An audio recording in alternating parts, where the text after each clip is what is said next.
Hello there, YouTube modelers. I am filming this while my son is away at school on his homework computer desk. There was something wrong with the computer desktop, so I actually have two extra desktop parts. Both are slightly damaged, that's why he ended up with the good one. I have the two that are damaged. So I think I'm going to make a model workbench out of it. I'm going to think of some way of making a workbench so I can build my models with two extra of these, just the tabletops. So I will be making a stop at Home Depot and purchasing legs, maybe put some wheels on it so I can push it around.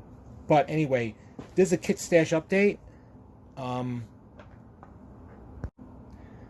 First, I'd like to thank Sean from the Scale Model Car Guy channel for referring many of us to Doug. He was selling off his stash, his collection of model kits. So I ended up picking up some kits and I wanted to show them what they were. I'm interested in building kits, so to me the condition of the box is not as important. But what is important is that the kit is undamaged and that it is complete, because I don't kit bash and I don't have a 3D printer. So to me, the kit has to be complete. So I'm going to show you what I got. First, I got the AMT Canepa Kenworth. I always like the extra aerodynamic body panels of this truck. So probably spray paint it white or maybe light gray, but this kit, for some reason, I mean, the box is fair and some of the boxes are bordering poor condition, but like I said, the box is not important. But for some reason this kit actually came with two chrome parts tree, one duplicate parts tree, and then one was completely missing. So I got in touch with Doug, and he made good and sent me the missing chrome tree. So he's great in that sense. And so I do have a complete kit here, so I will be building it sometime in the future. Look forward to building that. And as you guys know, I regret throwing out my monogram DB4 model. So I picked up the original issue Aurora. I think this is 1965. I'm not that familiar with the genesis of certain kits. Some people, they actually know which molds were used and which company took them over and things like that. I'm not that knowledgeable about things like that, but I hear this is the predecessor to the monogram kit. This one is molded in white, as opposed to the monogram was molded already in silver. And I remember the silver mold was so beautiful, you could either build as is, which was what I did, or maybe spray like a clear coat over it and it's ready to go. So this one's white. I probably will spray it silver. It's funny because my son doesn't build models, but he saw it and he goes, oh, that's a James Bond car. He actually saw the car body and he didn't even see the box. He goes, oh, that's a James Bond car, right? So pretty unique body.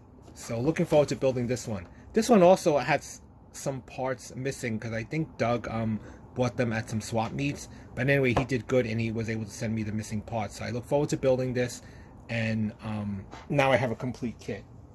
So I know that Tom Daniels kits are being remade by Atlantis, but I picked up an original Tom Daniels bear wagon.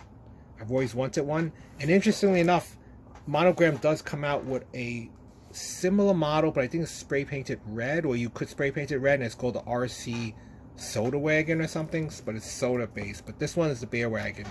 So this is pretty cool. What year is this?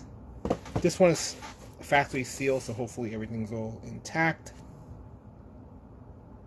1995. So that should be pretty cool. Then I picked up Johan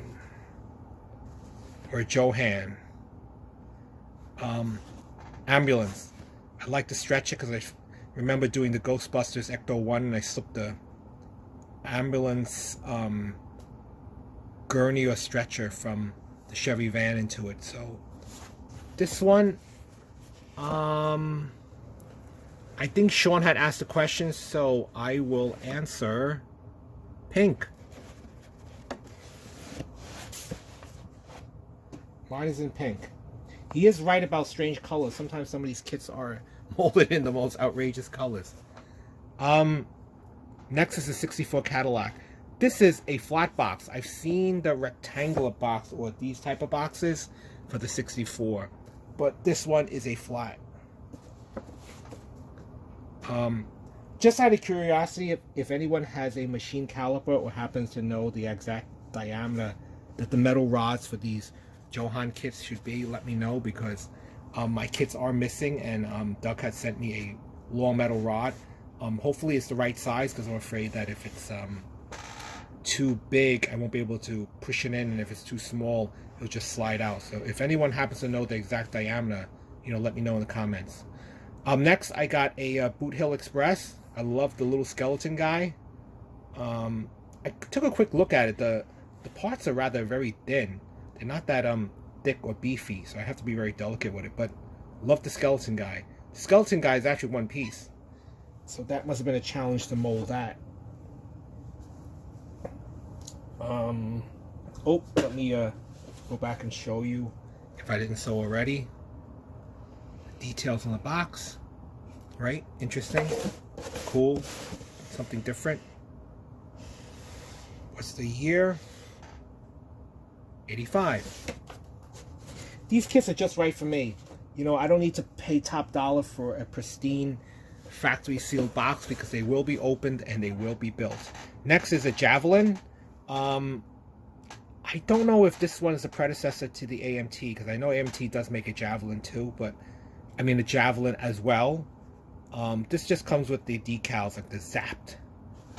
You've been zapped.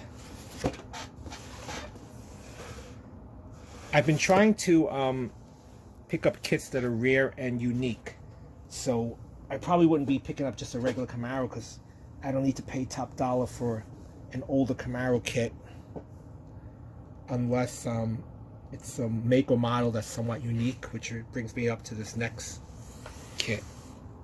I very rarely see this kit, so I had to have this one. And you know which one I will be building, because I built it before with the rare dark green, black front fenders and the white top. It will be the New York. Decals seem to be intact. I don't have the metal axles. I was reading the instructions, and I think it said something about you're given two choices, a clear vacuum form or a tinted one. I only have the tinted one, so these will have rather dark glass. Yeah, I have the tinted ones. Tinted green. I think this kit did offer a clear vacuum form, but that's fine. Slight tint will be okay. So looking forward to building it. Another of that unique paint scheme, which I thought was a pain in the ass, but I do see this type of model in a lot of movies, like the 7-Ups, the French Connection, if you guys ever see old New York City movies. So that's about it. 1, 2, 3, 4, 5, 6, 7, 8. So that's 8 model kits I picked up. And that's it. So Sean, thanks again for referring us to Doug. Great guy. Vast collection. I ended up picking up kits that were, as long as they were complete, that's all that I was concerned about. The box, it's fine. Now I can see why people open up model kits, because with the Canepa Kenworth, if you were missing parts, you would have to contact the manufacturer as soon as possible, because that kit, of course, is no longer in production. And some people, they like to buy 2 of one kit, maybe one for display, one to build, or even just to save.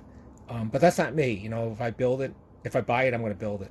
So that brings my current stash to an all-time high of, I think, close to 40, which is unheard of for me because I usually buy like as I go along, because sometimes my tastes change, or what I want to build changes. You know, it'd be funny if I buy all these car kits and then suddenly I want to build airplanes. So that's it for now. I do have to work on the Challenger, so let me finish that up. Chris has been very patient, so he probably wants to reveal it pretty soon. Okay, so that's it for now.